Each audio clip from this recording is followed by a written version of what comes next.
ভেতরে phone allow করবে তো?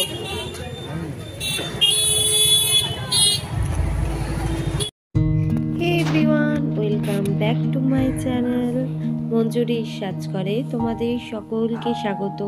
তোমরা আশা করি সবাই খুব খুব ভালো আছো। এই ঠান্ডাতে তোমরা আশা করি অনেক জায়গায় ঘুরতে যাচ্ছ। তো 25শে ডিসেম্বর আমরা কোথাও যেতে পারিনি, যেহেতু আমার ছেলের টিউশন ছিল। তাই আমরা 26শে ডিসেম্বর একটু ঘুরু করতে বেরিয়েছিলাম। কোথায় গেছি যেটা তোমাদের সাথে শেয়ার করছি। আমরা গেছিলাম একটু চন্দননগর চার্চে যাব বলে। তো যাওয়ার পথে এই চাঁদের হাট বলছি, চায়ের হাট একটা রেস্টুরেন্ট আছে। এটা চায়ের নিয়েই একটা বিশেষত্ব রেস্টুরেন্টটা। তো তোমরা যদি কেউ আসো এখানে, সত্যি বলছি তোমাদের ভীষণ ভীষণ ভালো লাগবে। তো এই রেস্টুরেন্টটা পুরো তিনতলা তো আছে, প্লাস ওদিকটা আরও গেলে আরও পাওয়া যায়। এটা হচ্ছে ভেতরটা এরকম করা আছে। জায়গাটা সত্যি অপূর্ব। দেখো ওদিকটাতেও জায়গা আছে। আর আমরা অর্ডার করেছিলাম, যেহেতু বিকেলবেলা 5টা বাজে, শীতকালের দিন, তো ওটা কফি, ফিশ ফিঙ্গার, আর ছেলের জন্য একটু নিয়েছিলাম মিল্কশেক। তো এটা হচ্ছে মেনু কার্ড। সত্যি বলছি খাবার দাবারও ছিল অসাধারণ। কফিটাও সত্যি বলছি মুখে লেগে থাকার মতো। তো তোমরা যারা আসতে চাইছো তোমরা একবার অবশ্যই ঘুরে যেও। আমি বলছি বলে নয়, সত্যি বলছি, জায়গাটায় এলে সত্যি তোমাদের মন ভরে যাবে। তো আমার ছেলে আর আমার হাজবেন্ড বসে একটু ছবি তুলছিল, আমিও ছিলাম পাশে, আমিও তুলছিলাম। তো আমাদের অর্ডার চলে এলো। এই দেখো ফিশ ফিঙ্গার, তার সাথে একটু কাসুন্দি, ছেলের মিল্কশেক, কফিটা আমরা আগেই খেয়ে নিয়েছি। কারণ কেন বলো তো, কারণ যেহেতু শীতকালের দিন ঠান্ডা হয়ে যাবে ওই জন্য। তো ওখান থেকে বেরিয়ে আমরা সোজা চলে গেছি স্ট্যান্ডে। তো আজকের দিনে প্রচুর ভিড় ছিল। 26শে ডিসেম্বর, 25শে ডিসেম্বর, তার মানে ভাবো কতটা পরিমাণে ভিড় ছিল। আমাদের কাছে সত্যি বলছি ঘোরার জায়গা, মানে একটুখানি ঘোরার জায়গা বলতে আমরা একটাই জিনিস বুঝি, আমাদের চন্দননগর স্ট্যান্ড। তোমরা যারা আসো তাদের কথা বলছি না, যারা এখনো পর্যন্ত আসোনি, পারলে একবার ঘুরে যেও আমাদের চন্দননগর স্ট্যান্ডে। সত্যি বলছি খুব খুব ভালো লাগবে। তো আমরা গেছি, সেদিন তো প্রচুর ভিড় ছিল, স্ট্যান্ডে তো বসার জায়গাই নেই।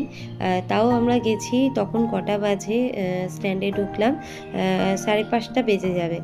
তো চার্চটা দেখো কত সুন্দর করে সাজিয়েছিল সেদিন। 25শে ডিসেম্বর যেহেতু আমরা আসতে পারিনি, তাই পরের দিন এসেছি। তোমাদের তো বললাম কেন আসতে পারিনি। চলো চার্চের ভিতরটা তোমাদের ঘুরে দেখাই।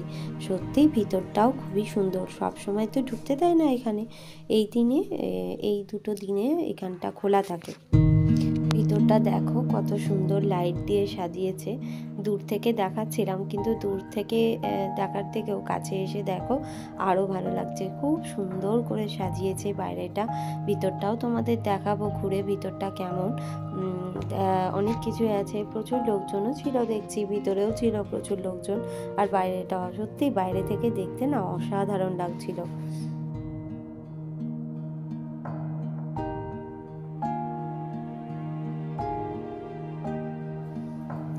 এখানটা দেখো যীশুখ্রিস্ট যখন বাচ্চা, মানে একদম ছোট্ট ছিল, সেইটা দেখিয়েছে এখানটা।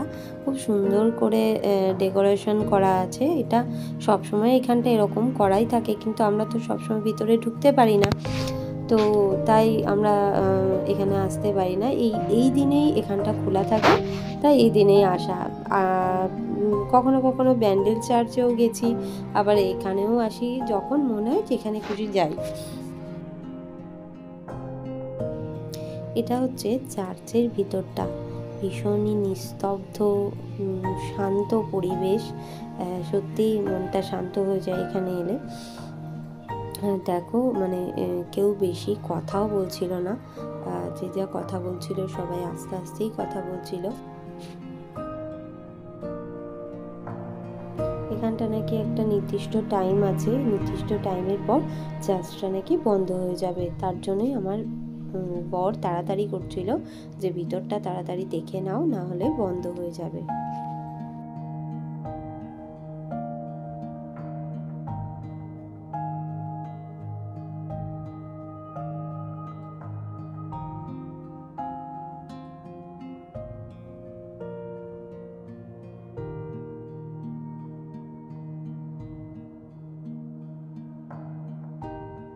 এখানটা এত সুন্দর করে সাজানো, বাচ্চাদের সত্যি খুবই ভালো লাগবে। তোমরা দেখো, তোমাদেরও ভীষণ ভালো লাগবে। দেখো কত সুন্দর না, কত সুন্দর করে সাজিয়েছে। সত্যি আমার ছেলেকে দেখাবো বলে এই জায়গাটা আমি আরো ভালো করে ছবিটা তুলেছিলাম।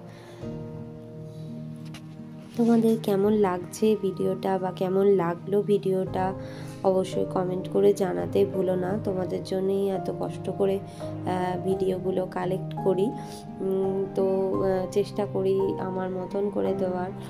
তোমাদের ভালো লাগলে আরও তোমাদের ভালো লাগলে সত্যি আমার তখন মনে হবে না আরও আমাকে ভিডিও বানাতে হবে বা ভিডিও দিতে হবে। তো এইটা হচ্ছে স্ট্যান্ডটা, জানো তো, স্ট্যান্ডে তোমরা একবার এসো, সত্যি বলছি বারবার আসতে ইচ্ছা করবে। চন্দননগর হচ্ছে আমাদের গর্বের জায়গা একটা, আমাদের সময় পেলেই আমরা এখানে টাইম কাটাই।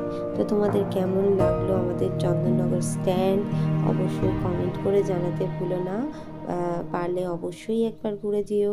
তো চলো আজকের মতো ভিডিওটা এখানেই শেষ করছি। টাটা, আবার পরের ভিডিওতে তোমাদের সাথে দেখা হবে।